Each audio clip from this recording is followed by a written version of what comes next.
M'dzina la Atate, ndi la Mwana, ndi la Mzimu woyera. Amen.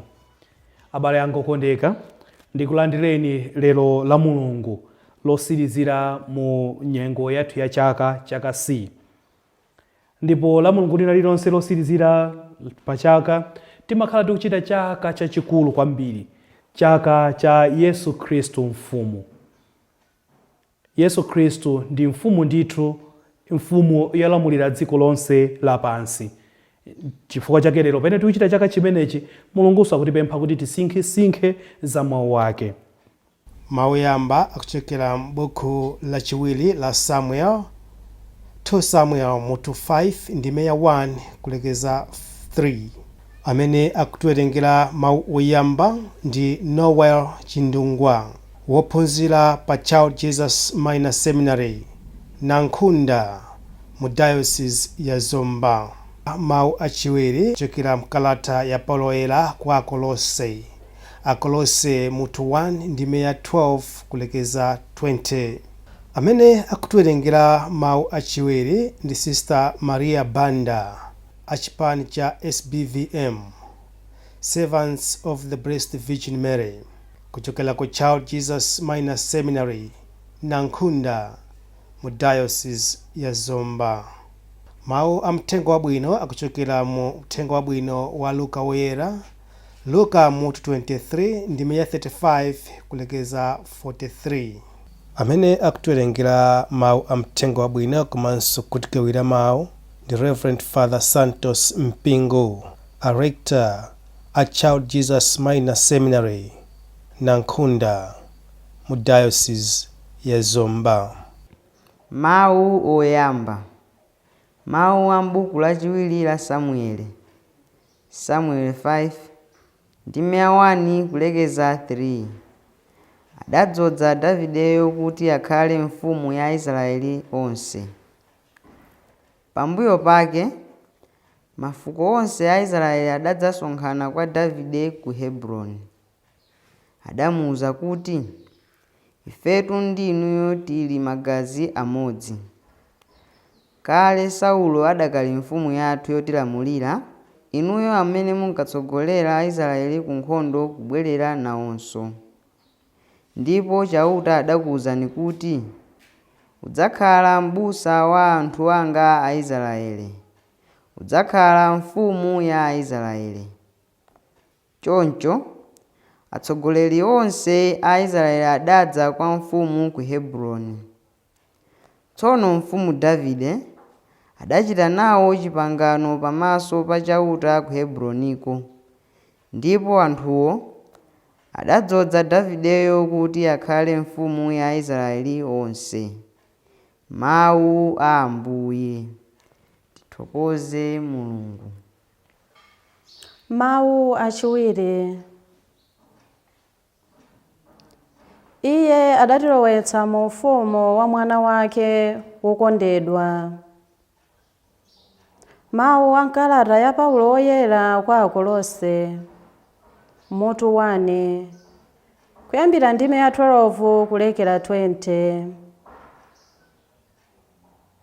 Abale, timapemphera kuti muziyamika Atate amene adakuyenerezani kuti mudzalandire nawo madalitso onse amene adakusungirani anthu awo mu ufumu wakuwala. Adatilanditsa ku mphamvu za mdima wa zoyipa, nkutilowetsa mu ufumu wa mwana wake wokondedwa. Mwa Iyeyu Mulungu adatiwombola. Ndiye kuti adatikhululukira machimo athu.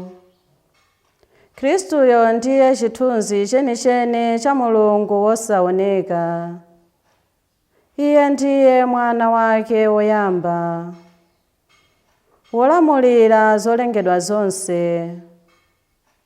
Kudzera mwa Iye Mulungu adalenga zonse zakumwamba ndi zapansi pano, zooneka ndi zosaoneka, maufumu, akuluakulu a ulamuliro ndi amphamvu ena onse. Mulungu adalenga zonse kudzera mwa Iye.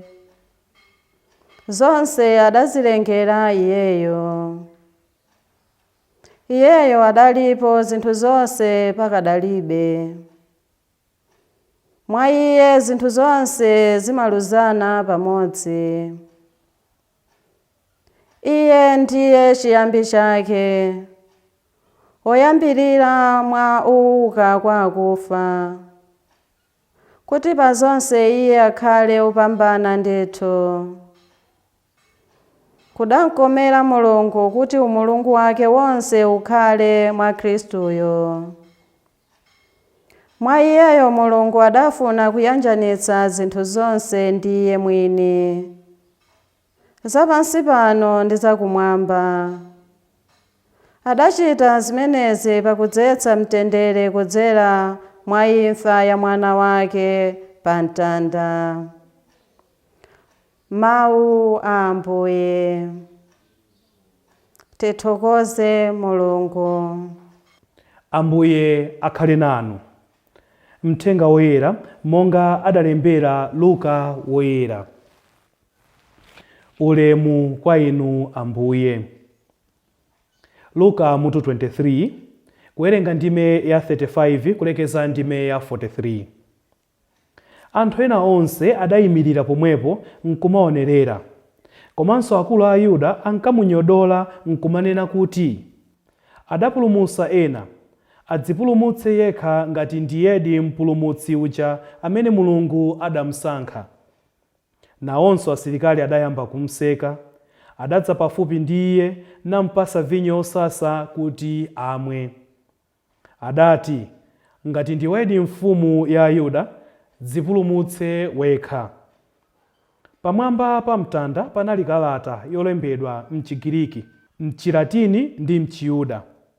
Mawu ake anali akuti, uyu ndi mfumu ya Ayuda. Chigawenga chimodzi chimene chidapachikidwa nawo chidayamba kumnyoza Yesu nkumanena kuti, kodi iwe sindiwe mpulumutsi wolonjezedwa uja? Udzipulumutse wekha ndi ife tomwe. Koma mnzake uja adamudzudzula adati, kodi iwe suopa ndi Mulungu yemwe? Chidziwirecho kuti nawenso ukulandira chilango chomwechi. Sonoti ife zikutiyeneradi zimenezi. Tikulandira zolingana ndi zimene tidachita.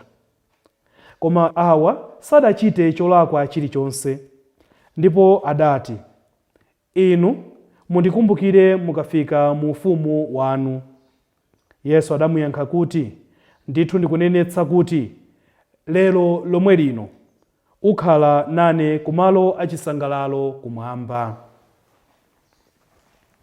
Mthenga wa Ambuye. Ulemu kwa inu Ambuye Yesu Khristu.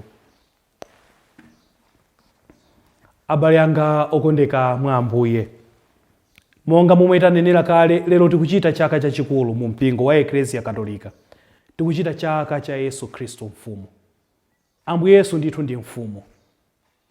Ndipo tikamawerenga timamva banja limene Iye anachokera. Pa Christmas pache timawerenga kuchokera pachiyambi mpaka kufikira pamene panabadwira Ambuye Yesu. Ndipo timaona ndithu kuti kuchokera mu mtundu wa Davide ndi kumene kunatuluka Ambuye Yesu, kumene kunachokera Yosefe amene anazakhala bambo wake wa Ambuye Yesu.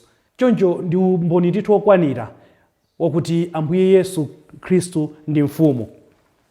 Komanso ndithu mawu athu oyambacha tamva chauta akunena ochokera m'buku la 2 Samuel. Akunena kuti udzakhala m'busa wa anthu anga Aisraeli, udzakhala mfumu ya Aisraeli. Choncho zikuthandiza kuti kuyambira pachiyambi Mulungu anatakhazikitsa kale kuti mwana wake amenenso naye ndi Mulungu adzakhala mfumu ya dziko lonse lapansi. Mwa zaka zonse zimene timachita mu mpingo, chaka cha Yesu Khristu mfumu sichinabwere kale. Chaka cha Yesu Khristu mfumu chabwera posachedwesa apa, cham'ma 19 momwemo. Sichinabwere kale. Koma sikuti zikuthandiza kuna kuti Ambuye Yesu sanakhale mfumu kuyambira nkale lonse. Ambuye Yesu anakhala mfumu kuyambira ndi kale lonse. Ndipo tamva kale mawu athu achiwiri aja akalata ya Paulo woyera kwa Akolose akunena kuti adatilandisa ku mphamvu za mdima wa zoyipa nkutilowesa mu ufumu wa mwana wake wokondedwa. Ndipo mwana wake amene akunenedwa ndi Yesu Khristu. Choncho ufumu wa Yesu Khristu ndi ufumu umene unakhalapo kuyambira kale mpaka kufikira lero, ndipo sudzatha.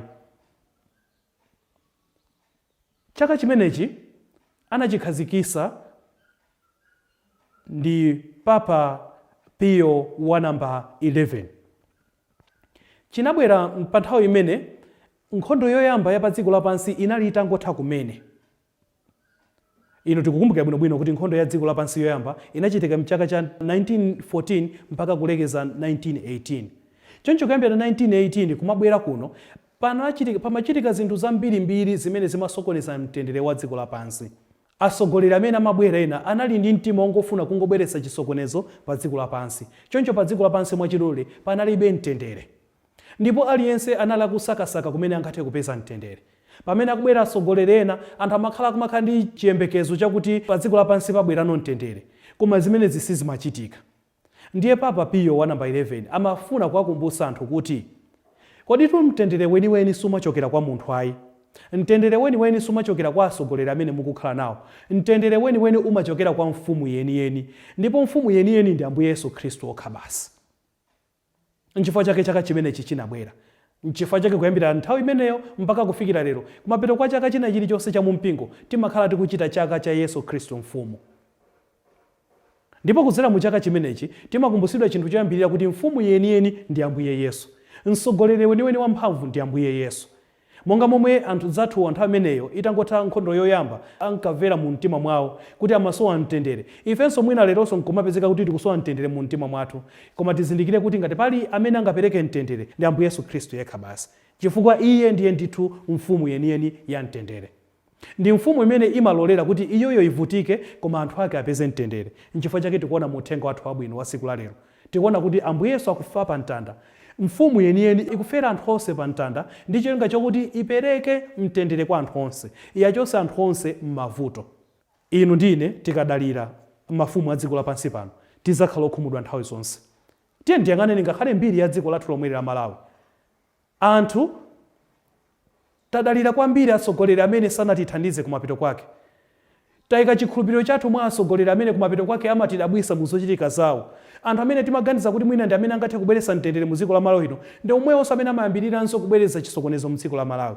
Ndi omwewo amene amayambirira kuba, ndi omwewo amene amayambirira kuphwanya malamulo a dziko lino, ndi omwewo amene amakhala ndi mtima wozikonda. Nchifukwa chake Ambuye Yesu lero akunena kuti ngati mukufuna kulandira mtendere weniweni, tiulandire mtendere umene ukuchokera kwa iye, chifukwa iye ndiye ndithu mfumu yeniyeni ya mtendere. Iye ndi amene amapereka mtendere weniweni pa dziko lapansi. Oyimba ena amene amayimba nyimbo zabwinonso kumalawi kuno, amene timatchula kuti ma black missionaries, anayimba kuti ufumu wa dziko lapansi ndi wodabwisa, umawala kudzima, koma wa Mulungu wanga udzapita muyaya. Ufumu wa dziko lapansi umakhala wa dziko lapansi ndipo sumachedwa kutha, umangowala nkudzima. Koma ufumu wa Ambuye Yesu ndi ufumu umene udzakhalapo mpaka muyaya. Nde inu ndine tikuyenera kuzifunsa, kodi ufumu umene tikuyenera kudalira ndi ufumu uti? Kodi tidalira ufumu wa dziko lapansi pano kapena tidalira ufumu wa kumwamba? Ufumu wa dziko lapansi umakhululuka. Tikuona mbava ija ili pa mtandatu, ili pa mtanda yasapa uno kufa, kungopempha kuti Ambuye chonde ndilowe nanu mu ufumu wa Mulungu. Akumusa kuti lero lomwe lino ukakhala nani kumalo achisangalalo kumwamba. Ufumu wokhululuka. Susunga mangawa ufumu wa Ambuye Yesu. Ndipo chachiwiri monga mwene tanena kale, ufumu wa Ambuye Yesu ndi ufumu umene umafuna kuti anthu onse akhale pa mtendere, ngakhale iwo uzunzike ndi cholinga chokuti anthu ena ake apeze mtendere. Nchifukwa chake Ambuye Yesu anabwera pa dziko lapansi kudzatifera ife tonse. Iye kuzunzika pa mtanda kuti ife tilandire chipulumutso.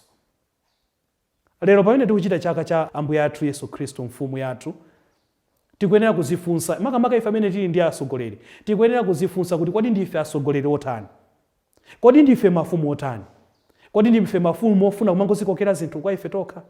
Ndife mafumu amene timaganizira ubwino wa anthu ena? Kodi sindimalolera kuba ndalama zonse zimene zilipo anthu nkumavutika nchilonga chokuti ine ndimange mamacho zinthu zanga zizindiyendera bwino? Ndimafunsidwa funso apa kumapetoko. Akuti mbala ina ija imene inakhululukidwa ija anamufunsa mbala yanzake ija anamufunsa kuti kodi iwe suopa ndi Mulungu yemwe? Kodi asogolera lero sitiopa ndi Mulungu yemwe? Kodi kuba kumeneku sitiopa ndi Mulungu yemwe? Kodi kuphwanya malamulo kumeneku sitiopa ndi Mulungu yemwe? Kodi kuzikonda kumeneku sitiopa ndi Mulungu yemwe? Timpemphe Mulungu atipatse chaulere chomuopa, komanso chaulere chozindikira kuti mfumu yokhayo yamtendere, mfumu yachilungamo ndi Ambuye Yesu yekha basi. Timpemphe Mulungu atipatse chaulere chimenechi. M'dzina la Atate ndi la Mwana ndi la Mzimu Woyera. Amen.